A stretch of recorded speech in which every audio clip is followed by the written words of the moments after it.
انہوں نے کہا ہے واحد جماعت صاحب نے، وہ جس کے سر پہ فرنگی زبان کا جادو، وہ جس کے سر پہ فرنگی زبان کا جادو، وہ بچہ کیسے بلا شین قاف بولے گا۔ یہ تو ایک بہت بڑی سازش تھی کہ اردو کو ختم کر دیا جائے، جبکہ جواہر لال نہرو اردو کے ماہرین میں سے تھے۔ انہوں نے تو یہ اس چیز کو رکھا تھا۔ گاندھی جی نے، میرے پاس گاندھی جی کا خط ہے اردو میں۔ آپ کے پاس؟ ہاں، میرے والد کے وہ دوست اس میں تھے، وہ ساتھ، میرے والد ان کے ساتھ میں اس جو آزادی کی تحریک میں تھے۔ مولانا آزاد کا خط ہے میرے پاس۔ ہاں، وہ انہوں نے ان کو لکھا تھا، گاندھی جی نے لکھا تھا ان کو خط، تو اردو میں۔ کیا کہنا؟ گاندھی جی اردو جانتے تھے لکھنا، لیکن وہ کیسی، جیسے سیکھنے کے بعد نوسیکھیا ہوتے وہ، لیکن مولانا آزاد کی تو تحریر آپ دیکھیں گے تو غضب کی تحریر تھی، وہ خط شکستہ میں تھی۔ یہ خط شکستہ کیا ہوتی؟ خط شکستہ اصل میں جیسے ہم، جس کو ہم یہ کہتے نا، ایک چیز کو، ایک لائن ہے، اس کو ہم شارٹ کے اندر، شارٹ ہینڈ جس کو کہتے ہیں، وہ شکستہ کہلاتے ہیں۔ اس کو ہم کھینچ کے لکھتے، ملا کے۔ خط شکستہ بھی آتی ہے؟ جی ہاں، مجھے خط شکستہ بھی آتی ہے، خط دیوانی بھی آتی ہے، وہ بھی دیوانی بھی خط۔ آپ کا ایک اسٹوڈنٹ تو میں ہی بن گیا۔ اور مجھے خط یہ رقہ بھی آتی ہے، اور خط سلس بھی آتی ہے، جس میں تو میں ماہر ہوں۔ خط سلس میں وہ جو تغرے لکھے رہتے ہیں نا، جو دیواروں پہ، جو آپ مسجدوں میں وہ آتے ہیں نا، وہ خط سلس۔ یہ جو بڑی بڑی ریاستیں ہیں اس پہ لکھے ہوئے ہیں۔ جی، وہ خط سلس ہے۔ جو مدینہ کے اندر دیکھا نا آپ نے، مسجد نبی میں خانہ کعبہ کے غلاف کے اوپر جو لکھی ہوئی ہے نا عربی، وہ خط سلس میں لکھی رہتی۔ السلام علیکم، سبھی کو میرا بہت بہت سلام آداب۔ آج ہمارے بیچ اردو زبان کو لے کر ایک ہمارے بہت بڑے مفکر، بہت بڑا نام جنہوں نے کمایا ہے اردو کو لے کر، اردو خطاطی کو لے کر، اور سب سے بڑی بات یہ ہے کہ وہ ہمارے اسی شہر کے رہنے والے ہیں۔ محترم جناب اسلم کرتپوری صاحب میرے مسکن پر، میرے نشیمن پر تشریف فرما ہے اس وقت۔ میں کتنا خوش ہوں اس بات کا اندازہ بس میں ہی لگا سکتا ہوں۔ ہمیشہ ان سے ایک بہت غائبانہ تعلق رہا، اور چونکہ اردو کا مجھے بھی بڑا شوق رہا، بڑا دیوانہ رہا میں اردو کا۔ اور جب میں دیکھا کرتا تھا ان کے بارے میں، سنا کرتا تھا بھائی جان کے بارے میں، کہ اردو میں آج کے دور میں جب انگلش کا دور ہے، ہندی اور انگلش کا زیادہ تر دور ہے، اردو کو اکثر لوگ بھولتے جا رہے ہیں۔ میں یہ چاہتا ہوں کہ ہم کچھ جانیں ہمارے بھائی جان سے، اسلم کرتپوری صاحب سے، کہ یہ جو اردو میں انہوں نے اتنی بڑی کارنامے انجام دیے، اتنا بڑا نام کیا ہمارے شہر کرتپور کا، ضلع کا، بلکہ ہمارے ملک کا نام کیا اردو میں خطاطی کو لے کر۔ میں بہت ساری باتیں محترم سے جاننا چاہوں گا۔ میں یہ پہلا سوال میرا آپ سے یہ ہے حضرت، کہ آپ کو یہ شوق کیسے لگا، کب سے لگا، کیا عمر تھی آپ کی؟ شکریہ جناب۔ دراصل یہ شوق کی بات ہے، شوق تو کوئی بھی کسی کو لگ سکتا ہے۔ بے شک۔ میری تعلیم جو ہے بچپن میں یہیں میں پلا بڑا، یہیں پیدا ہوا کرتپور میں، اور اسی وجہ سے میں کرتپور جو ہے میرے پورے دل و دماغ میں بسا ہوا ہے۔ اور اسی لحاظ سے جب میں اپنی تعلیم مکمل کرنے کے بعد میں نے اپنے نام کے آگے اسلم کرتپوری جوڑا، تو اسی سے میں مشہور ہوا۔ اور میری ابتدائی تعلیم یہیں کرتپور کے یہ مدرسہ عربیہ شیش گران کا، اور وہاں پر میری تعلیم ہوئی۔ پھر میں یہاں سے مسلم انٹر کالج میں 5ویں کلاس تک پڑھا۔ ماشاءاللہ۔ اس کے بعد میرے والد جو فریڈم فائٹر تھے، گاندھی جی کے ساتھیوں میں سے تھے، وہ بمبئی میں رہتے تھے، ان کے پاس تامل پتر جو گورنمنٹ جو آزادی کے بعد ان کو عطا ہوا تھا وہ بھی تھا، وہ مجھے بمبئی لے کر چلے گئے۔ وہاں میری تعلیم باقاعدہ اردو اسکولوں میں ہی ہوئی۔ اس وقت جو دور تھا، یہ 1960 کی بات میں بتا رہا ہوں۔ اچھا، اردو کا چلن وہاں بھی تھا؟ وہاں آج بھی اردو کا چلن ہے، بمبئی، مہاراشٹر بھر میں اردو کے بہت سارے، آج بھی ہزاروں اسکول ہیں اردو کے، ہائی اسکول، کالج میں بھی اردو پڑھائی جاتی، یہاں تک کہ یونیورسٹی میں بھی اردو پڑھائی جاتی ہے۔ تو وہاں اردو کا بہت زور ہے، کئی 100 اخبار نکلتے ہیں وہاں سے اردو کے۔ آج بھی اردو ہی وہاں کی زبان ہے، دوسری سیکنڈ لینگویج مہاراشٹر کی زبان ہے آج بھی۔ تو ہم پہلے دور میں جب میں بچپن میں تھا، تو اس دور میں ایسا تھا کہ اردو کے جو اسکول کے جو بچے ہوتے تھے، اردو میڈیم کے اسکول کے، اردو میڈیم کا مطلب یہ سمجھ لیجئے کہ اس میں 1-2 سبجیکٹ اردو کے رہتے تھے، باقی سب انگلش اور مراٹھی ہندی میں پڑھایا جاتا تھا۔ اردو لیکن ہوتی تھی، کمپلسری تھی۔ تو انگلش میڈیم میں جو بچے پڑھتے تھے وہ ان کو حقارت کی نظروں سے دیکھا جاتا تھا، کیونکہ انگلش کے جو بچے ہیں ان کو انگلش ہی نہیں آتی تھی. اچھا، وہ انگلش میں ہی فیل ہوتے تھے، یہ لینگویج میں. ہاں. اچھا، تو اس لیے ان کو اچھے نظروں سے نہیں دیکھا جاتا. لیکن آہستہ آہستہ زمانہ ترقی کرتا گیا، بدلتا گیا، اور میں نے یہ دیکھا کہ ہماری جو مائیں بہنیں ہیں وہ اپنے بچوں کو چاہتی تھی کہ ان کا بچہ فر انگریزی بولے. تو بمبئی کے اندر یہ ایک چیز تھی کہ وہاں بچہ کیسا بھی اردو پڑھا ہوا بھی ہو وہ انگریزی فٹافٹ بولتا ہے، وہ بہت ہی اچھے انداز میں بولتا ہے. اور یہ جو ہے آہستہ آہستہ جو ہے اردو کی طرف سے لوگ جو تھے نا غافل ہوتے گئے اور اپنے بچوں کو انگلش میڈیم میں ڈالتے گئے. اور یہی وجہ ہوئی کہ آج میں آپ کو یہ بتا دوں، یہ میں بہت ہی ذمہ داری کے ساتھ بتا رہا ہوں آپ کو کہ اردو میڈیم کے پڑھے ہوئے جتنے بھی اسٹوڈنٹ تھے جو ترقی کرتے کرتے بڑے لیول تک پہنچے، آپ انہیں سمجھ لیجئے اردو میڈیم کے ہی بچے جج بنے، اردو میڈیم کے ہی بچے انجینئر بنے، اردو میڈیم کے بچے بہترین ڈاکٹر بنے، اور اردو میڈیم کے بچے بہترین انجینئر بنے. اردو میڈیم میں ہی اتنی ترقی سے وہ آگے بڑھے کہ انہوں نے اپنی ہر ترقی کو، اس ترقی کو اور آگے کی طرف لے جانا شروع کیا، اور وہ اردو کا ہی راستہ اپنایا. اس کی وجہ یہ تھی کہ اردو میڈیم کا جو بچہ ہوتا ہے ہمارے یہاں یا پورے کہیں بھی جو جس زبان کا بھی ہوگا، میں یہ بولتا ہوں کہ جس کی مادری زبان، چونکہ میری مادری زبان اردو رہی ہے، تو مادری زبان کا جو بچہ جو رہتا ہے وہ اردو میں ہی سوچتا ہے. اب جب ہم دوسری لینگویج اس کے اوپر ڈالتے ہیں، جب وہ انگلش میں اگر کسی سے بات کرنا ہوتا ہے تو وہ سوچے گا اردو میں، اس کے بعد وہ اندر ہی ٹرانسلیٹ کرے گا اور اس کے بعد وہ جواب دے گا. تو یہ مرحلہ جو آتا ہے ٹرانسلیٹ میں، اس کو 2-3 سیکنڈ لگتے ہیں. اس کی وجہ سے کیا ہوتا ہے کہ اس کا جو ذہن ہے وہ ادھر سے ادھر چل جاتا ہے. تو یہی وجہ ہے کہ بچے جو ہے انگلش میڈیم کے زیادہ ترقی نہیں کر سکے اردو کے. ہاں، بہت مضبوط بات کہی ہے یہ. آج بھی بیٹھے ہیں، دیکھیے کیا سننے کو مل رہا ہے. جی ہاں، تو آج بھی ہمارے جو بڑے بڑے پروفیسر ہیں، بڑے بڑے جو لیکچرار ہیں، وہ اردو کے میڈیم سے پڑھ کے آئے. انگلش بھی ان کی بہترین ہوتی تھی، ایسا نہیں ہے. میرا ایک دوست ہے جو میرے ساتھ پڑھا، وہ آج اسٹیٹ بینک آف انڈیا کا جنرل مینیجر ہے. کیا کہنا ہے؟ اردو میڈیم سے پڑھا. اردو میڈیم سے آپ یہ سمجھ لیجئے دلیپ کمار اردو میڈیم سے پڑھے. میں جس اسکول میں میں پڑھا اسی اسکول کے وہ بھی تھے، انجمن اسلام کے. ہاں، ہمارے ایک بہت بڑے وکیل ہے، آپ لوگوں نے نام سنا ہوگا، یہ جو وکالت کے اندر انہوں نے مجید میمن کا نام آپ نے سنا ہوگا، وہ بھی اردو میڈیم سے ہی پڑھے ہیں. اور آج ان کا طوطی بولتا امریکہ لندن میں، وہ وہاں جا کے کیس لڑتے ہیں. تو سمجھ لیجئے کہ وہ اردو زبان، اور جبکہ وہ بہت اچھے شاعر ہیں.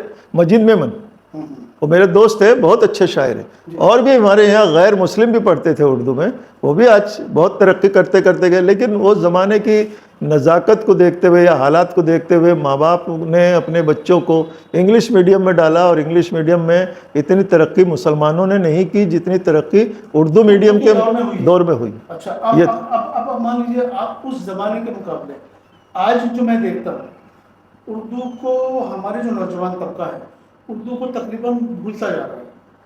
مطلب جبکہ اردو زبان میں کبھی نہیں مانوں گا یہ مسلمانوں کی زبان ہے، یہ ہمارے ہندوستان کی زبان ہے، یہ سبھی کی زبان ہے، مگر پتہ نہیں کیوں اس سے ہم لوگ دور ہوتے جا رہے ہیں. اس کی اتنی میٹھی زبان میں سمجھتا ہوں، جو زمانے میں بے شک صحیح فرمایا آپ نے. اردو زبان بہت ہی، جتنی شیرینی اردو کے اندر ہے اتنی اور زبانوں میں نہیں ہے. پرشین بھی ایک بہت بہترین زبان ہے، اس کے بعد اردو کو شیرینی زبان کہا جاتا ہے، کیونکہ سب سے زیادہ جو شیرینی پرشین میں ہے وہ اردو میں اسی کے الفاظ آئے، اور انہی سے مل کے ہندی، اردو، سنسکرت، انگلش، بہت سے جو الفاظ تھے ان سے بن کے یہ اردو بنی. اسی لیے اس کا نام پہلے لشکری زبان تھا. لشکر میں فوجیں ہوتی ہیں، کچھ ادھر کی ہوتی کچھ ادھر کی ہوتی، ان کی پھر جب وہ سب ایک دوسرے سے کیسے بات کریں گے تو کچھ ان کے الفاظ ہوتے ہیں، کچھ ان کے ہوں گے، کچھ ان کے ہوں گے، تو وہ ملا کے اردو بنایا گیا، اس لیے لشکری کہا جاتا ہے. اچھا، اس کو بھائی جان ایک بات تو بتائیے، آپ کا جو نام خطاطی میں مشہور ہوا، میں کمپیوٹر میں بہت زمانے کی بات ہو گئی، کمپیوٹر میں اردو میں جب ٹائپ کرتا تھا، ایک اردو پوائنٹ نام کا ایک پروگرام، جی تو اس میں نقش آتے تھے، کچھ نقش آپ بہتر جانتے اس کے بارے میں. تو یہ جو خطاطی میں آپ نے مہارت حاصل کی، اس کے استاد کون رہے آپ؟ ہاں، دیکھیے میں بتا دیتا ہوں کہ دراصل کیا ہوا کہ میں بمبئی میں احمد سیلر ہائی اسکول انجمن اسلام کا ایک شاخ ہے، اس کے اندر میں پڑھ رہا تھا. تو میری تحریر جو تھی وہ بہت ہی زیادہ خراب تھی. اچھا. اردو کی تحریر. اچھا. اور میں جب لکھتا تھا تو اساتذہ مجھے اکثر اس میں سزا دیتے تھے کہ آپ کی تحریر جو ہے بہت ہی گندی اور گھٹیا تحریر ہے. اب ہوا یہ کہ ایک دن میں اپنے تحریر کی وجہ سے وہاں پر جو ہم نے کچھ لکھا اس کی تحریر میری خراب ہونے کی وجہ سے مجھے مارکس بہت کم ملے. اور مجھے ایک نوٹ لکھ کے بھیجا گیا ہمارے پرنسپل نے، جس اسکول میں پڑھتا تھا وہاں کے پرنسپل نے، کہ اپنے والدین کو بلا کے لاؤ کہ اس کی تحریر بہت ہی گھٹیا ہے، تحریر سدھارنے کا انہوں نے فرمان جاری کیا. تو میں جب وہ لکھا، وہ جو کیلنڈر میں جو نوٹ لکھ کے بھیجتے ہیں وہ لکھ کے لے کر آیا، اپنے والد کو دیا. تو میرے والد چونکہ اردو کے بہت اچھے، وہ بھی بہت اچھے نے، اردو کے اتنے شاعر نہیں تھے، ادیب نہیں تھے، لیکن اردو کے ماہرین میں سے تھے. انہوں نے مجھے ڈانٹا اور بہت زیادہ، اتنا ڈانٹا کہ میں رونے لگا. میں چھوٹا تھا، 6 7ویں کلاس میں پڑھ رہا تھا. تو اتفاق سے میرے جو استاد ہیں فیض مجدد لاہوری، وہ اسی بلڈنگ میں جس میں ہمارا گھر تھا وہیں وہ اوپر رہتے تھے، ہم نیچے رہتے تھے. اس وقت میرے والد کے پاس بیٹھے ہوئے تھے، چائے پی رہے تھے ان کے ساتھ. تو انہوں نے بولا کیوں ڈانٹ رہے ہو؟ انہوں نے بتایا کہ یہ ایسی حرکتیں ہوئی ہیں، اس کی اردو ہی نہیں سدھرتی. تو انہوں نے مجھ سے بلایا اور انہوں نے میرے والد کو کہا آپ خاموش بیٹھیے، میں اس کو اردو ایسی سکھا دوں گا کہ پوری دنیا میں نام ہو جائے. کیا کہنا ہے؟ فیض مجدد لاہوری، وہ لاہور سے آئے تھے، بہت اچھے آرٹسٹ تھے، بہت اچھے خطاط تھے. اور وہ سمجھ لیجئے کہ انگلش کے بھی بہترین وہ تھے، وہ خطاطی یعنی کیلیگرافر. اور جو بڑے بڑے پوسٹر اس وقت جو فلموں میں جو پوسٹر آتے تھے اور اسکیچ آتے تھے بڑے بڑے ہیرو ہیروئنوں کے، وہ ہاتھ سے بنایا کرتے تھے. تو انہوں نے مجھ سے کہا کہ کل سے تم میرے یہاں آ جاؤ، میں تمہیں سکھاؤں گا. اور میں نے جانا شروع کر دیا ان کے یہاں، اور آہستہ آہستہ انہوں نے مجھے سکھایا. اور 3 مہینے میں سیکھا. 3 مہینے تک میں خاموشی سے سیکھتا رہا، کسی کو بتایا نہیں اپنے اسکول کے اندر میں نے کہ میں. ہاں، مجھے میرے ذہن میں میرے ایک بہت زیادہ بات بیٹھ گئی تھی کہ مجھے اب اچھا ہی لکھنا ہے. تو میں 3 مہینے کے بعد جب مجھے تھوڑا بہت اچھا لکھنا آ گیا، تھوڑا بہت، تو وہاں اس کے مقابلے ہوتے تھے نا تحریر کے، خوش نویسی کے، اسکولوں میں اکثر ہوتے ہیں. تو وہ کمپٹیشن میں نے بھی حصہ لے لیا. سب میری مذاق اڑا رہے تھے کہ بھائی تم تو بہت بڑے بدخط ہو، تم کیا لکھو گے. میں نے پھر بھی کسی سے کچھ نہیں کہا، میں نے کمپٹیشن میں حصہ لے لیا. اور میں وہاں پر میں نے انہوں سے ایک دن پہلے میں نے فیض صاحب سے کہا میرا ایسا میرے حصہ لیا ہے تو کیا کرنا چاہیے. تو انہوں نے کہا ایک پین دیا مجھے، فاؤنٹن پین جو ہوتا تھا نا، اس کی نب کو تھوڑا سا کٹ کر کے اس کو تھوڑا صحیح کر کے مجھے دیا کہ اس سے لکھنا. اور اس کے کچھ گر بتائے کہ اس طرح سے لکھو گے تو تم فرسٹ کلاس آؤ گے. میں نے مقابلے میں حصہ لیا. آپ یقین جانیے کہ فرسٹ پرائز مجھے ملا. کیا کہنا ہے؟ اور وہاں سب لوگ انگلی دبا کے رہ گئے، بولے یہ تو بہت ہی خطرناک اس کی تحریر تھی جو کوئی پڑھ ہی نہیں سکتا تھا. اور آج خطاطی سے مراد میں آپ کو بتا دوں، کچھ لوگ سمجھ نہیں پائیں گے خطاطی لفظ کو. خطاطی آج کی زبان میں کیلیگرافی ہوتی ہے. ہاں، جیسے خوش خطی بھی کہا جاتا ہے. ہاں جی. جو آپ کو ہمیشہ خود کو فخر محسوس ہوا ہو، ہاں کوئی تو ایسا ہوگا خطاطی کے میدان میں. دیکھیے اصل میں ہوا یہ تھا کہ میں خطاطی بہت کم عرصے تک کیا. اس کے بعد میں نے ایک اخبار میں پڑھا کہ کمپیوٹر سے اب خطاطی ہوا کرے گی. اچھا. یعنی کیلیگرافی جو ہے کمپیوٹر سے ہوگی. تو میرے دماغ میں آیا کہ یار جب کمپیوٹر سے آئے گا تو خطاطوں کا تو ضرورت ہی کیا رہے گی. تو میرے دماغ میں یہ آیا اور میں اسی دوران میں خطاطی پہ پورا وہ نہیں تھا، میرا ڈیپینڈ نہیں تھا. میں جرنلزم کا ڈپلومہ کر رہا تھا اس وقت. میں نے ڈپلومہ لیا، میں اخباروں کے اندر کام کرنے لگا. میں انقلاب، اردو ٹائمز، بلٹس، یہ بڑے بڑے جو اخبار تھے نا اس کے اندر میں نے کام کیا. اور ماشاءاللہ اردو کے جو آرٹیکل، میں کریٹیکل آرٹیکل زیادہ میں لکھتا تھا، جو تنقیدی آرٹیکل ہوتے تھے، میں اسی میں ہی زیادہ مشہور ہوا. اور میرے یہ بھی تھے کہ میں نے ایسے لوگوں کو خلاف لکھا ہے کہ جن کو لوگ بہت زیادہ اچھا سمجھتے تھے، لیکن جب ان کے کارنامے لوگوں تک پہنچے تو ان کو سب سے زیادہ برائی ان میں نظر آئی کہ یہ لوگ ان کی جو میں نے وہ نکال کے دیا کہ ہاں پردہ فاش کیا. تو یہ اس میں زیادہ مشہور ہوا. لیکن اس کے بعد میں اچانک کیا ہوا کہ میرے ایک دوست نے مجھ سے کہا کہ یار میں نے اسی دور میں ایک کتاب میں نے شائع کی تھی کہ کیسے خطاطی سیکھی جائے، ہمارے استاد نے لکھی تھی، وہ میں نے شائع کیا تھا اور میں اس کا مرتب تھا. تو وہاں سے دلی سے ایک مجھے فون آیا، وہ کتاب ان کے پاس آ گئی تھی. تو بولے ہم چاہتے ہیں ایک فونٹ بنانا، اردو کا فونٹ چاہیے، کیونکہ عربی میں لکھا آتا تھا سب، جتنا بھی ہم کمپیوٹر میں ٹائپ کرتے تھے یا ٹائپ عربی میں آتا تھا. اور عربی جو اردو جو ہے اصل میں نستعلیق میں ہم کو ہندوستان، پاکستان، بنگلہ دیش کے جو لوگ ہیں یہ اردو کو جب پسند کرتے ہیں تو وہ نستعلیق فونٹ میں پسند کرتے ہیں. نستعلیق جو آپ لفظ بتا رہے ہو یہ کوئی خاص اسٹائل ہے. نستعلیق کا مطلب یہ ہے کہ وہ ایک تو عربی اسٹائل ہوتی ہے جیسے نسخ کہلاتا ہے، جو قرآن شریف نسخ میں لکھا جاتا ہے، اور نسخ اور تعلیق، ایک تعلیق فونٹ تھا، ایک جو گول تھا، پرشین تھا وہ، تو پارسی سے تعلیق تھا، عربی کا نسخ تھا، دونوں کو ملا کے نستعلیق بنایا گیا. تو اس میں اس کو پھر اردو والوں نے اپنا لیا. تو جتنا بھی اردو لکھا جاتا ہے وہ نستعلیق میں لکھا جاتا ہے جو ہم پڑھتے. ہم عربی کے اندر اگر ہم اردو پڑھنا چاہیں تو ہم کو پڑھ تو لیں گے لیکن تھوڑی الجھن ہوتی ہے. تو اس طرح سے انہوں نے مجھ سے کہا ایک فونٹ بنانا ہے. تو میں نے کہا یار میں تو خطاطی چھوڑ چکا ہوں، میں تو جرنلزم میں آ گیا. 40 سال میں جرنلزم میں رہا، اردو کا صحافی ہے، صحافی 40 سال رہا، اور اسی کے اندر میرا نام تھا. میں نے خود کا، میں کئی اخباروں کا ایڈیٹر رہ چکا ہوں، کئی اخباروں کے اندر میں ایز اے رائٹر تھا. تو یہ سب 40 سال میرے جو زندگی کے گزرے، اور وہ 40 سال گزرنے کے بعد مجھ سے کہا کہ فونٹ بنانا. میں نے کہا میں چھوڑے ہوئے مجھے 10 سال ہو گئے. تو بولے اگر اس نحس کا کوئی خطاط ان کو مل ہی نہیں رہا تھا. تو میں نے کہا اچھا میں تھوڑا 1 مہینہ مجھے ٹائم دو. میں نے پھر قلم اٹھایا، لکھا. تو میرے ہاتھ میں جو تھا فن، جو ایک دفعہ سیکھ جاتا ہے تو دماغ میں بیٹھ جاتا ہے. میں لکھنا لگا تو 2-4 دن کے بعد میرا ہاتھ پھر واپس ویسا ہو گیا. پھر میں نے ان سے کہا اچھا میں لکھ دیتا ہوں. تو انہوں نے مجھے 40,000 الفابیٹ تھے اردو کے، جو ممکن جسے ہم لیگیچرز کہتے ہیں، پورے مکمل لفظ، یعنی جیسے ہم کو مکمل لفظ ہے تو مکمل پورا لکھنا ہے. اچھا ہاں. تو وہ ہم کو لکھنے تھے. 40,000 انہوں نے چن کے نکالے تھے، جن کو ملا کے جب ایک دوسرے سے ملتے پھر وہ مکمل جملہ بنتا ہے. تو لفظ پورا مکمل لکھنا تھا. تو میں نے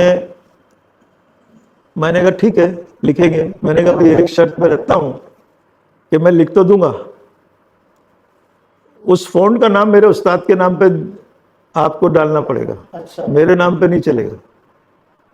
میں نے کہا جنہوں نے مجھے یہ فن سکھایا ہے میں انہی کو ہی ایک خراج عقیدت کے طور پہ یہ پیش کرتا ہوں. تو ان کا فیض مجدد نام تھا، تو وہ فونٹ کا نام ہی فیض نستعلیق ہو گیا. جو کمپیوٹر میں بھی چلتی ہے؟ جی ہاں. کون سے پروگرام میں چلتی ہے؟ ان پیج میں چلتی ہے، اس میں واٹس ایپ میں بھی چلتی ہے، سب میں چلتا ہے. اچھا. اب ہر ایک چلتا ہے، فون میں چلتا ہے، میرے فون میں بھی چلتا ہے. اچھا. ہماری ماشاءاللہ یہ بڑے فخر کی بات ہے ہم سب کے لیے. ہماری چھوٹی سی بستی سے اتنے بڑے کارنامہ انجام دیا ہے آپ نے. 4 سال تک میں نے دن رات، میرا ایک شاگرد تھا ڈاکٹر ریحان، وہ بھی پیشے سے وہ ڈاکٹر تھا لیکن وہ شوقیہ سیکھ گیا تھا. تو اس کو کمپیوٹر کی نالج تھی، مجھے اتنی نالج نہیں تھی کمپیوٹر کی. تو وہ کمپیوٹر میں جو میں بنا کے دیتا تھا اس کو کم سے کم A3 کا سائز کا جو پیپر ہوتا نا، اس پہ ایک لفظ میں لکھ کے دیا تو اس کو وہ ٹریس کرتا تھا کمپیوٹر میں. یہاں سے اسکین کیا وہ ٹریس کرتا تھا ہاں وائر فریم میں. پھر وہ ٹریس کر کے مجھے بھیجتا تھا. میں اس میں اگر کہیں نقص ہوتا تو بتاتا تھا. پھر ہمارا ایک سید منظر جو اس کے یہ جو ماہر تھے اس کے کمپیوٹر کے، مینس وہ انجینئر تھا، وہ فونٹ بناتا تھا، فونٹ میں ڈیولپ کر دیتا تھا وہ اس کو. اس طرح 4-4.5 سال میں ہم نے 40,000 لفظ جو تھے اردو کے لکھے، اور اس کو منظر نے فونٹ کی شکل میں دیا. اور جب وہ فونٹ بن گیا تو اس کو ٹیسٹ کرنے کے لیے ہم نے وہ گپتا جی جو دلی کے جو ان پیج کمپنی کے مالک تھے ان کو بھیجا. تو وہ لندن لے کر گئے اس کو، اور جو جنگ اخبار ہے اس کے اندر ان کی میٹنگ رکھی. وہاں پر بڑے بڑے خطاطوں کو بلایا گیا، جو پبلشر تھے ان کو بلایا گیا. انہوں نے دیکھا، 3 دن تک میٹنگ چلی، ہر طرح سے ٹیسٹ کیا اس کو، باریک بھی موٹا بھی. تو انہوں نے 0 ایرر کر کے وہ اس کا رزلٹ آیا، اور اس کے بعد وہ کمپیوٹر میں چل گیا جو آج تک چل رہا ہے. آج پوری دنیا میں وہی استعمال ہو رہا ہے. ایک سوال ہے بھائی جان آپ سے، آپ کو کیا محسوس کرتے ہیں آج کی ڈیٹ میں جو ہمارے یہاں پر اردو تقریباً ختم ہوتی جا رہی ہے، ہمارے مسلمانوں کے گھر میں اردو اخبار نہیں آتے، آپ کیا پیغام دیں گے ہمارے نوجوانوں کو؟ بلکہ اکثر لوگ بھولتے جا رہے ہیں اس زبان کو، بلاتے جا رہے ہیں. ہم بھی ذمہ دار ہیں، اس کا ذمہ دار کون ہے؟ ہم آپ ہیں یا ہم ہی لوگ ہیں، ہمارے معاشرہ. ہم دوش دیتے ہیں، وہ غلط ہے، یہ میں نہیں مانتا. ہم خود جب اس کے اردو کے اوپر ہم خود زور نہیں دیتے. مان لیجیے ایک میں اپنی چھوٹی سی مثال دوں، میرے بچے انگلش میڈیم میں پڑھے تو مجھے اردو کا شوق رہا بھائی جان، تو میں نے اپنی سوانح حیات اردو میں لکھنی شروع کی. تو بیٹیا ہماری پوچھا کرتی تھی کہ ڈیڈی آپ کیا لکھتے ہو؟ لکھتے رہتے ہو. بیٹا یہ میں ہوں، مجھے جاننا ہے تو یہ آپ کو پڑھنا ہوگا، کہ ہمیں اردو آتی ہی نہیں ہے. میں نے کہا بیٹا آپ کو محبت ہے مجھ سے؟ کہ ہاں ڈیڈی بہت محبت ہے. میں نے کہا اگر آپ سے محبت ہے آپ کو تو آپ کو یہ زبان سیکھنی پڑے گی. تو کہیں نہ کہیں ہم لوگ بھی ذمہ دار ہیں، اور ہمیں اردو کو فروغ دینے کے لیے کیا پیغام دیں گے آپ؟ دیکھیے سب سے بڑی بات تو یہ ہے کہ کوئی بھی زبان سیکھنے میں کوئی حرج نہیں ہے. آپ انگلش میڈیم میں ہیں، آپ اردو سیکھ لیجئے. جاپان میں دیکھیے، جاپانی لوگ ہیں وہ اپنی زبان کو ہی زیادہ اولیت دیتے ہیں. عربی جو ہے لوگ ہیں وہ عربی میں ہی. یاسر عرفات آئے تھے، میں خود جہاں تھا ممبئی میں اس وقت، انڈیا میں جب آئے تھے وہ بہترین انگلش جانتے تھے، بہترین بولنا جانتے تھے، لیکن جب وہ تقریر کرتے تھے تو عربی میں کرتے تھے. میں نے اور بھی ملکوں کے، کیونکہ میں ایز اے جرنلسٹ جاتا تھا وہاں، ان کے پروگراموں میں جاتا تھا، پریس کانفرنسوں میں جاتا تھا، تو جب وہ آتے تھے لوگ، وہ جہاں کے بھی ہوتے تھے وہ اپنی زبان میں ہی تقریر کرتے تھے. سامنے انٹرپرینٹر رہتا تھا، وہ اس کا ترجمہ کر کے سناتا تھا. تو وہ لوگ اپنی زبان کو اتنا اولیت دیتے ہیں، ہم لوگ نہیں دیتے. ہم نے کیا کرا ہے کہ غیر ملکی زبان کو سیکھ لیا. انگلش کو کیسے سیکھا آپ نے؟ اردو تو آپ کی مادری زبان ہے. آپ گھر میں جب پیدا ہوتے تو اردو میں ہی آپ پہلا لفظ بولتے ہیں، اردو ہی بولتے ہیں، تو آپ اس کو بھول جاتے ہیں. ابھی میں آپ کو ایک چھوٹا سا اس کا مثال دیتا ہوں کہ 2 سال پہلے جب میں یہاں آیا تو قاضی نثار صاحب نے ایک نشست رکھی تو مشاعرے کی. تو اتفاق سے یہ کہ وہ لوگ سب سمجھ رہے تھے کہ میں شاعر ہوں، جبکہ میں تو شاعر کی ABCD بھی نہیں جانتا کہ شاعری ہوتی کیا ہے. لیکن انہوں نے مجھے میرے صدارت میں رکھ دیا وہ نشست، اور جتنے بھی شعراء آئے تھے، باہر سے آئے تھے، یہاں سے آئے تھے، وہ سب اپنے کلام ہندی میں لکھ کے لائے تھے. اچھا ہاں، سب ہندی میں. اور میں دیکھ رہا کہ ہندی میں لکھ رہے، تو میں ان سے پوچھا، میں نے کہا بھائی آپ تلفظ کیسے ادا کرتے ہیں؟ ہندی کے اندر تو تلفظ نہیں آتا. بولے وہ اندازے سے کر لیتے. بولا پھر اردو میں کیوں نہیں لکھتے؟ بولے آتی نہیں ہے. آج ہمارے جو ملک کے اندر کے جو حالات ہیں اس میں ہماری یہ زبان جو آہستہ آہستہ ختم ہوتی جا رہی ہے. لیکن آپ کو یہ سوچ کے ہی پڑھ لینا چاہیے، ایک زبان سیکھنا چاہیے کہ ایک زبان ہے. ہم فرینچ سیکھتے ہیں. کیوں سیکھتے ہیں فرینچ؟ ہم فرینچ میں تو نہیں جائیں گے. ہمارے یہاں پر بہت سے لوگ فرینچ سیکھتے ہیں، جرمنی زبان سیکھتے ہیں. اردو سیکھ لو، سیکھنے میں کیا جاتا ہے؟ آج میں جس یونیورسٹی میں، بمبئی یونیورسٹی میں سکھاتا ہوں، میرا لیکچر رہتا ہے، وہاں غیر مسلموں کی تعداد اب بڑھ رہی ہے اردو خطاطی سیکھنے کو. غیر مسلموں کی تعداد بڑھ رہی ہے. یہ کتنا پیارا پیغام ہے جو بھائی جان ابھی پیغام دے رہے ہیں. یہ ہمارے میں ان کو اردو جب سکھاتا ہوں تو وہ بڑے شوق سے سیکھتے ہیں. غیر مسلم؟ جی ہاں، خطاطی سیکھتے ہیں مجھ سے. خطاطی بھی؟ جی ہاں، جی ہاں. میرا ایک اسٹوڈنٹ ہے، اس کا نام ہے رامانو شاستری. اچھا. وہ خطاطی سیکھا اور اس کا اتنا بہترین خط ہو گیا کہ اس نے ٹائمز آف انڈیا میں میرے بارے میں بہت اچھا ایک آرٹیکل لکھا. میں بمبئی آؤں تو ملنا چاہوں گا اس سے. بالکل ملا دوں گا. بہت بڑے بڑے لوگ ہیں جو اردو سیکھ رہے ہیں. آج ہم پیچھے جا رہے ہیں. ہمارے جو لوگ جن کی زبان جو گھر میں اردو بولتے ہیں، آپ اس کو لپی تو سیکھ لو، لکھنا سیکھ لو. بس لکھنا ہی تو سیکھنا ہے اپنا. تو یہ جو چیزیں ہماری خود کی، ہمارے گھر والوں کی، ہمارے والدین جو ہیں ان کی تھوڑی سی کمزوری ہے یہ کہ ہمارا بچہ انگلش میں آ رہا تو بولے بھائی یہ بھی ہندی آپ سیکھتے ہو. اب ہم مراٹھی سیکھتے ہیں، ہم گجراتی سیکھتے ہیں، ہم تیلگو سیکھ لیتے ہیں، تو ہم کیوں نہیں؟ اردو بھی ایک زبان ہے، اس کو بھی سیکھ لو. آپ اس کو استعمال انگلش کا ہی کرو. اور یہی وجہ ہے آج میں دیکھ رہا ہوں کہ انگلش میڈیم کے جو بچے ہیں وہ انگلش لینگویج میں فیل ہوتے ہیں. ان کو انگلش اچھی نہیں آتی ہے. بس وہ یہ کہ بولنا تھوڑا سا آ جاتا ہے تو بس اس سے کچھ نہیں ہوتا بولنے سے. جب تک کہ لٹریچر میں آپ نہیں کامیاب ہوں گے تو آپ کا کوئی کام ہو ہی نہیں سکتا. تو یہی وجہ ہے کہ ہمارے بچے پڑھنے کے بعد